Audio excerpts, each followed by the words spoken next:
கணவர் இருந்தா உன்னுடைய மனைவி நீலாவதி அம்மா உன்னை தேடி வந்துட்டாங்க போய் சொல்லிட்ட போ.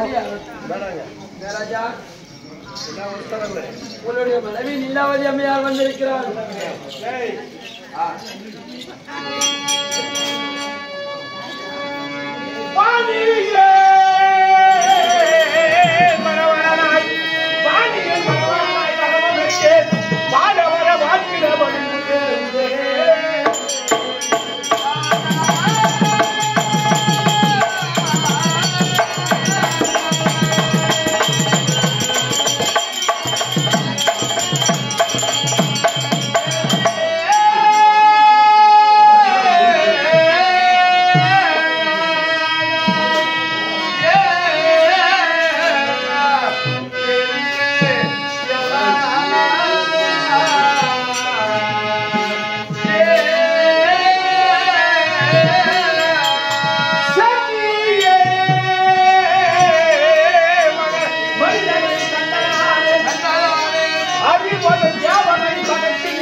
வாணியின் மனவரனாய் வரமுகத்து வானவர வாத்திர வழிபுகின்றே சென்னியின் மணிநகரின் கண்டனாடு அதிமாளர் தேவரை பகத்து நின்று கருத்தினி நீலாவதி எனது தேவியை அழைத்துக் கொண்டு வந்து விட்டாயா? அழைத்துக் கொண்டு வந்திருக்கிறேன். நான் போட்ட பிரகாரம் நான் இத்தனை சட்டமாறி வந்து விட்டாரா? வந்திருக்கிறார். கொண்டு வா. உங்களுடைய கணவர் வரும்படியாக உத்தரவு ஆகட்டும்.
மனைவி நீலாவதி வணக்கு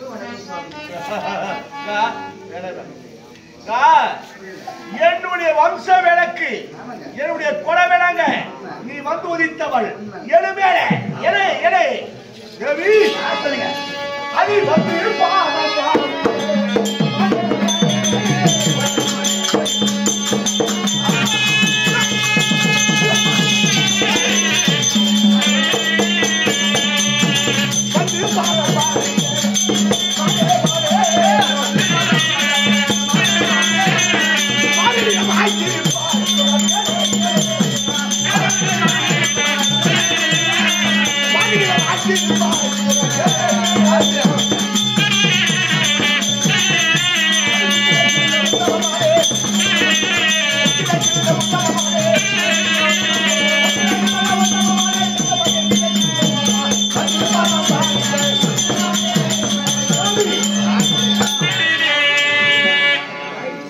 இந்த மணிநகருக்கு குலவிளக்காக வந்தவள். இந்த மணிநகர் பட்டணத்தில் அதனாலே எப்போதுமே சுகசேமத்தோடு நலமாக எந்த குறையும் இல்லாமல் நீ வாழ வேண்டும் என்று சொல்லி இறைவனுடைய அனுகிரகம் அவங்கடியால் இந்த உலகத்துக்கே கடவுளாகிய நீங்கள் எங்களுடைய ஆசீர்வாதத்தோடு நீ நலமாக இருக்க வேண்டும். இந்த மணிநகர் பட்டணத்தில் நால்வர் மணி எப்பொழுது உங்களுடைய ஆட்சி கொடுங்கோல் ஆட்சி. ஆமா, உன்னை எதிர்த்து யாருமே வாழ முடியாது. அப்பேற்பட்ட கொடுங்கோல் ஆட்சி அந்த உலகத்துக்கே கடவுளாக வாழ்ந்து அப்படி இருந்தாலும் நால்வர் மணி எப்பொழுது உண்மையாக நீ சீரித்திரப்பட வாழ வேண்டும் என்று சொல்லி எனக்கு வாழ்த்தி வருங்க சுவாமி. ஒரு வார்த்தை கேட்கலாமா?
மக்கள் எல்லாம் உன்னை வணங்கி கொண்டு இருக்கிறாங்க.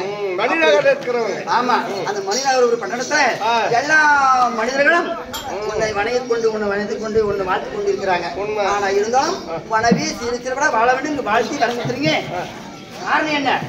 ஒரு சமாச்சாரம் உள்ள உள்ள பேசுறீங்களா?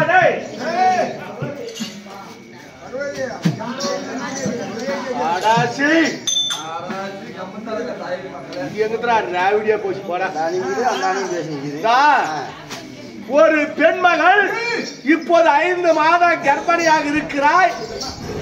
இந்த மணிநகர் பட்டணத்தில் என்னுடைய வம்ச விளக்கை சுமந்து கொண்டிருக்கக்கூடிய நீ உண்மை ஏன்னா அப்போது ஆசைப்பட்டதெல்லாம் நிறைவேற்றிடணும். ஒரு பெண்ணாகப்பட்டவள் முழுகாம இருந்தால் அந்த பெண்ணு என்ன ஆசைப்படுறாளோ அதை எடுத்து கொடுத்தா அதை அந்த பெண்ணுக்கு எடுத்து சாப்பிட்டா அந்த பெண்ணு நல்ல மாதிரியே பிறக்கும்ன்ற குழந்தை ஐதீகம். அதனால இப்போ உனக்கு மண்ணிலிருந்து விண்ணு வரை எது கேட்டாலும் சரியே உன் ஆசை தீரை நான் நிறைவேற்றி வைக்கின்றேன். ஆசைப்பட்ட மாதிரி ஒரு பெண்ணாகப்பட்டவள் முழுவதும் இருந்தால் ஆசைப்பட்ட பொருளை கொடுத்தா உன்னை போல வீர பராசரி ஒரு குழந்தை பிறக்கும். ஆமா, உன்னை போல வீர பராசரி ஒரு குழந்தை பிறக்கும். என்னை போல அடங்காத காட்சி இந்த மணிநகருக்கு துண்டனாக பிறக்க வேண்டும். எனக்கு பிறகு இந்த நாட்டை தேவர் மூவர் யாவர்களையும் எதிர்த்து நிற்குவதை போல ஒரு குழந்தை பிறக்க வேண்டும். உனக்கு என்ன வேண்டும்? என்ன பொருள் மேல ஆசை வேண்டும்?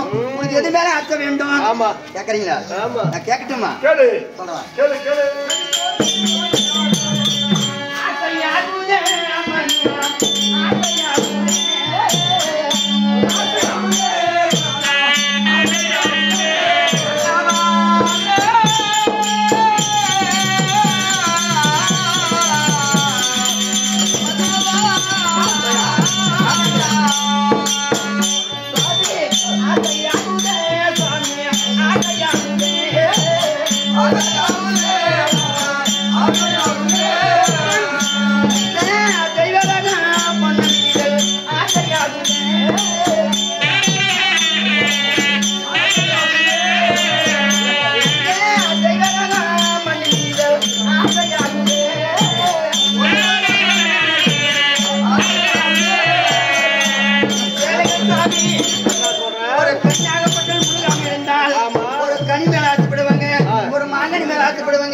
ஒரு குந்துமணி மேல ஆசைப்படுவாங்க, ஒரு செல்லுமணி மேல ஆசைப்படுவாங்க, தங்க நகை அந்த ஆசைப்படுவாங்க.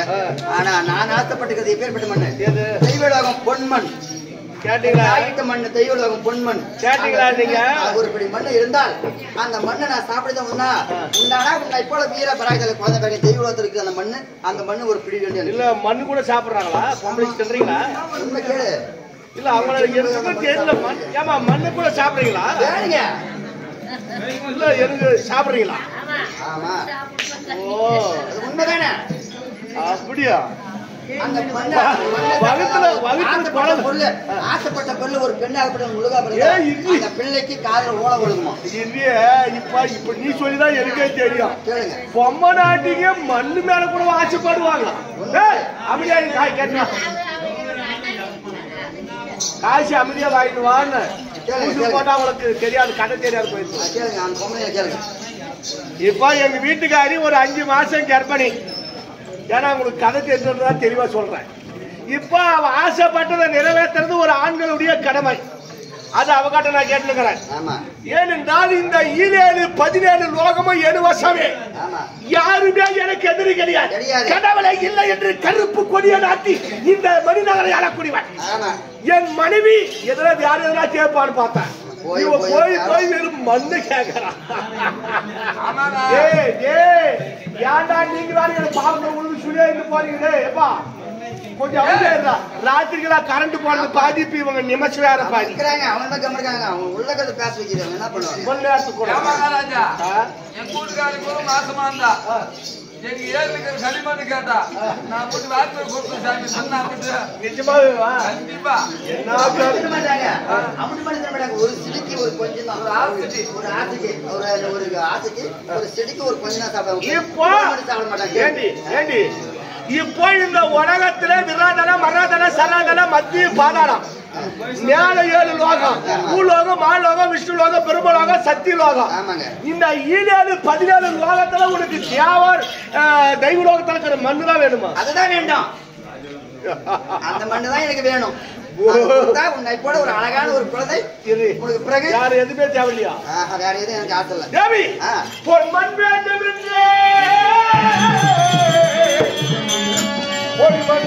என்று பூவையே கேட்டானே நான் கண்ணிமை அசைக்கப்பட்டு கண்ணில் கொள்வார்.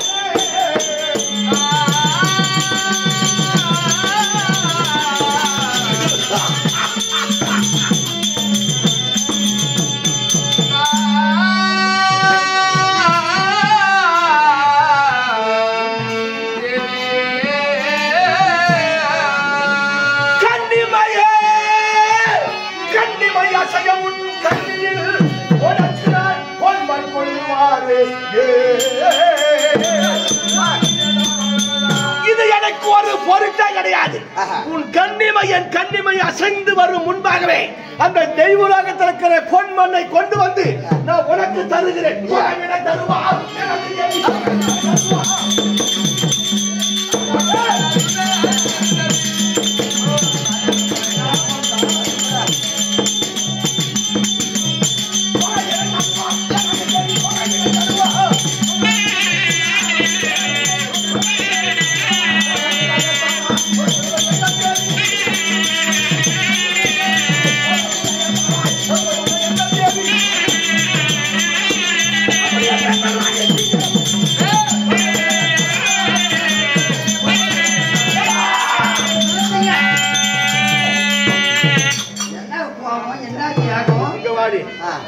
மண்ணு வேணும்னு கேட்டது நீ நானேதான் உண்டாலேம்மா. நான் புறப்படலாம் மண் எடுத்து கொடுக்கறதுனால திருப்பி அட்டமா வந்து கை வச்சு நிக்கிறேன். நீ போகாத. நீ ஆம்பளைக்கு வந்து அழுக்கா பத்தி சரியாக்குது பாத்தியா? நான் சொன்ன வண்ணியோ என்னோட வீரம் என்ன என்னோட பாய் என்ன என்னை எதிர்த்து யாருமே உயிரால வாழ முடியாது. அன்று துடிக்கிறியே உனக்கு எத்தனை பேர் உனக்கு எதிர்க்கிறாங்க தெரியுமா? உனக்கு இங்க பா, என்ன ஜெபிக்க இந்த ஜகத்தில் யாருமே கிடையாது. 3.5 கோடி வருஷத்தை நான் சாகாத வரத்தை பெற்றவன். என்னை யாருமே மண்ணில் விண்ணில் என்னை ஜெபிக்க இன்னும் பிறக்கவும் இல்லை, பிறக்க போவதும் இல்லை. உனக்கு என்னத்துக்கு அந்த கவலை? பயப்பட மனசுல அந்த எண்ணம் உன் மனசுல எண்ணங்குது. என்னை ஜெயிக்க முடியாது, என்னை அழிக்க முடியாது. கையை நீட்டி பேச்சதுக்கே 2 கை வெட்டி விடுவான். என்ன பண்றது? எனக்கு புள்ள வயிற்று இருக்குது. அதனால இவனை விட்டு வைக்கிறேன். இல்லன்னு வச்சுக்க பொண்டாட்டிட்ட கூட பார்க்க மாட்டேன். கழுத்து பருக்குல அறுத்து விடுவோம். நானே இது என்னுடைய வம்ச வேலைக்கு வகுத்து இருக்குது. வேகமா நடக்குமானா நிதானமா நட. அதனால நாங்க போய்த்தான் ஆக வேணும் சொல்லி குடிக்கிறேன். நீ கேட்டா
உனக்கு நிறைய எதிரிங்க தேவரங்கள்லாம் எதிரிங்க நிறைய இருக்கிறாங்க. அங்க நீ போனதே உண்டானா உனக்கு ஆபத்து நேர்ந்து விடும், உனக்கு அழிவு நேர்ந்து விடும். வேண்டாம் வேண்டாம். ஒரு பெண்ணாகப்பட்டவன் முருகன் வந்து ஆம்பளை பக்கத்துல இருக்கணுமே இல்லையா?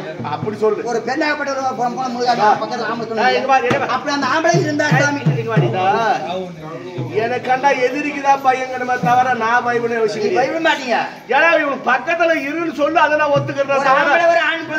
எனக்கு கண்டு எவனையும் கண்டு அஞ்சு வேண்டிய பையன் என்னை கண்டுதான் அறிவு முதல் தேவர்கள் எல்லாம் அஞ்சு பயந்து ஓடி ஒளிஞ்சிருக்கிறாங்க. எனக்கு யார் எதிரி கிடையாதுங்க. அதனால நீ போனதே உண்டான சுவாமி. உனக்கு எதிரிகள் நிறைய இருக்கிறாங்க. அவங்கள யாரும் உங்களால ஒண்ணும் பண்ண முடியாது. ஆனா ஒரு பெண்ணாகப்பட்டவன் முழுகப்பட்டா ஆம்பளை பக்கத்துல குழந்தை பிறகு வரைக்கும் அந்த குழந்தை பிறக்கிறதுக்கு பக்கத்துல ஆம்பளை இருந்தா அந்த குழந்தை நல்ல மாதிரி பிறக்கும். அதனால உன்னோட பரிசாலி யார் தெரியுமா? உன்னுடைய தம்பி. உன் தம்பி போட்டு தம்பி போட்டல ரைட்டு நீயே போற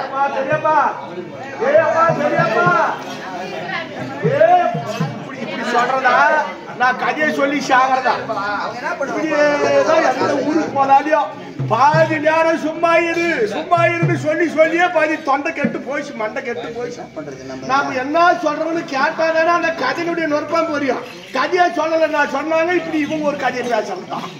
அது என்ன பண்றது? சரி விடு, இப்ப புரியுதுன்னு நினைக்கிறேன். இவன் நீலாவதி பொன்மேல் மேல் ஆசைப்பட்டா நான் போக கூடாதுன்னு இப்ப எங்க தம்பி ஏன ராட்சத்தை அனுப்புகிறேன். என்னோட பலசாலி அவருக்கு என்ன வேலை போட்டல? அவர் தம்பி என் உடனே பிறந்தவன். அவன் எனக்கும் உன்னுடைய மேல பலசாலி, என்னோட மேலான பலசாலி. அவனை அனுப்பினான். இந்த சின்ன விஷயத்துக்கு நான் போன நீங்க ஆகாதீங்க தேவையில்ல. ஆமா, அவனை கூப்பிட்டு நான் அனுப்பினேன். அவங்க தம்பியான போட்டோம் என்ன ராட்சதன் அனுப்பினால் கண்டிப்பா அவன் அப்படி சொல்லும் முன்பாக கொண்டு வந்து விடுவான். கண்டிப்பா. தம்பி ஆமா டே தம்பி, எங்கடா போயிட்ட டே தம்பி? எங்கடா சொல்லுங்க ஐயா, சொல்லுங்க ஐயா, சொல்லுங்க சார். ஏய் சொல்லுங்க மகாராஜா. எனது தம்பி ஆமா எரணி ராட்சுதன் உனது அண்ணன் ஆமா எரணீஸ்வரன் அழைத்தான் என்று சீக்கிரம் அப்படியே உத்தரவு இங்க பாரு, அவன் இடத்துல அங்கட வேலை பேசினான் கருத்து அறுத்து விடுவான். ஒரே வார்த்தை